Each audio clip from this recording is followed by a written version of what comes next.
Getting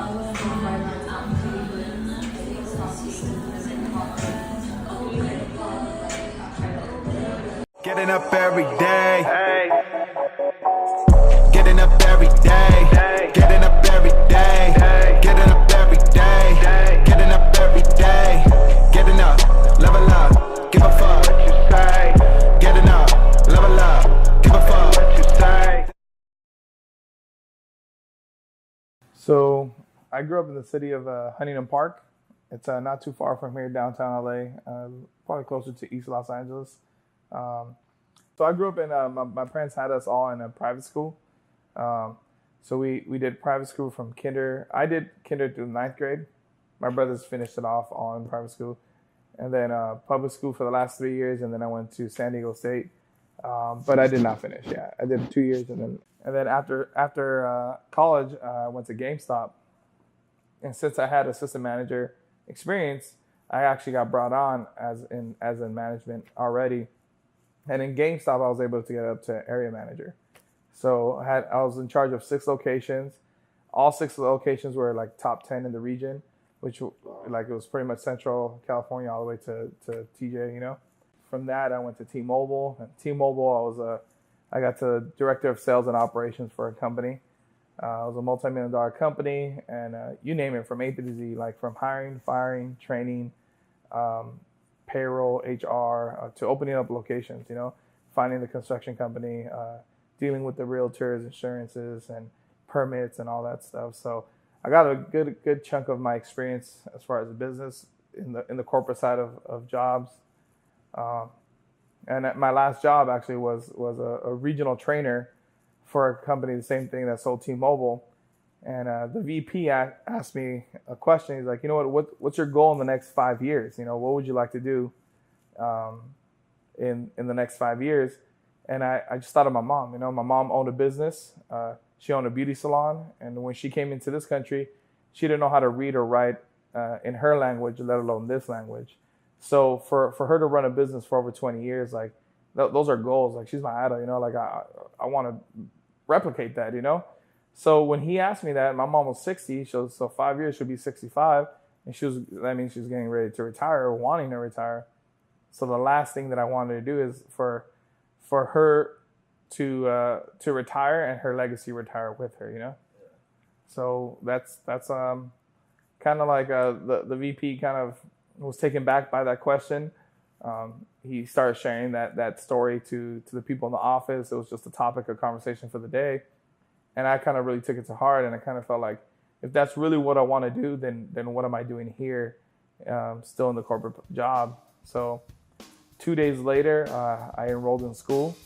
And since my mom runs a beauty salon, I went to beauty school, you know? My biggest thing is, like, if you're gonna run something, like if I was gonna run the business, then I need to know the business.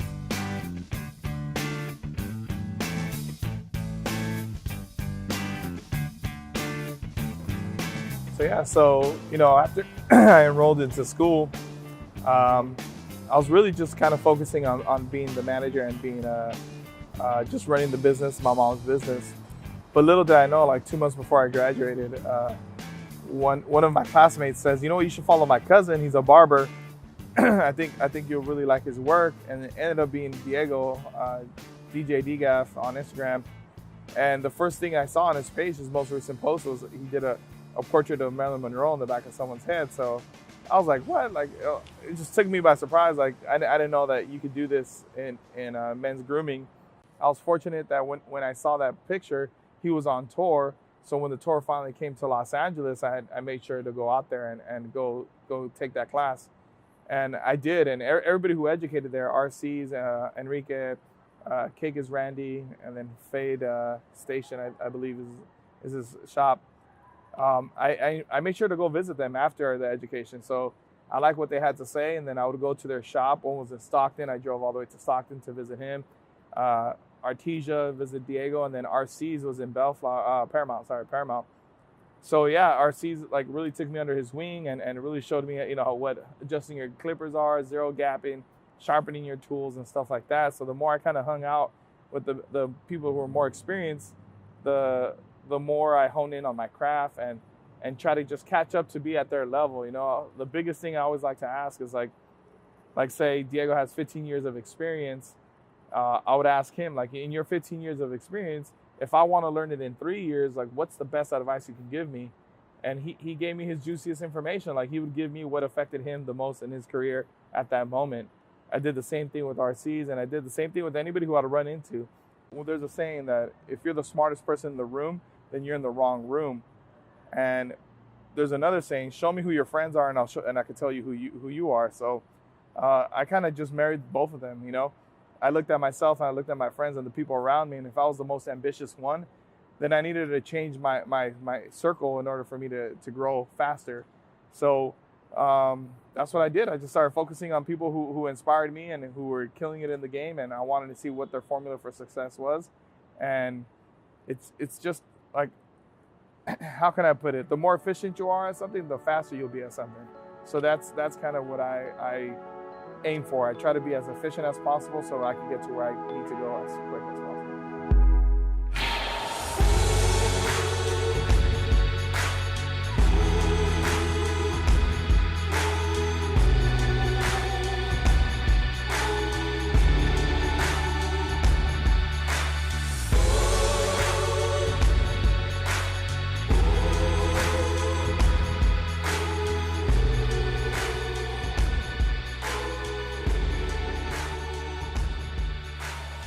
Another good way I used to always do to practice any new haircut or any new hairstyle that I see on Instagram or see, you know, some of my mentors do is if somebody has similar hair to the picture that I saw online, I would go actually into the streets, you know, and just look for any model, any potential model that I might see, and just ask them if they're willing to get a free haircut by me.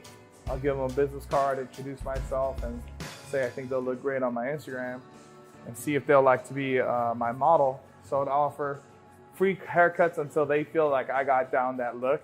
And once we both agree that, all right, I kind of nailed it, then sooner or later, like I think I've only had one not come back. They end up being my clients, you know. So I always like to say I like pick up on my clients. You know, I observe what type of market that I want, what face do I want to put on my Instagram and stuff like that. So I actually go out and talk to them and go get the business kind of thing. Hey, my name is Luis. I've been knowing Thomas, or aka Leche, for about 5 years now. In the beginning, I was on and off between barbers, but I had to stick with him because he's probably the best barber I know that can cut my hair. I'm pretty sure he can cut your hair pretty good too.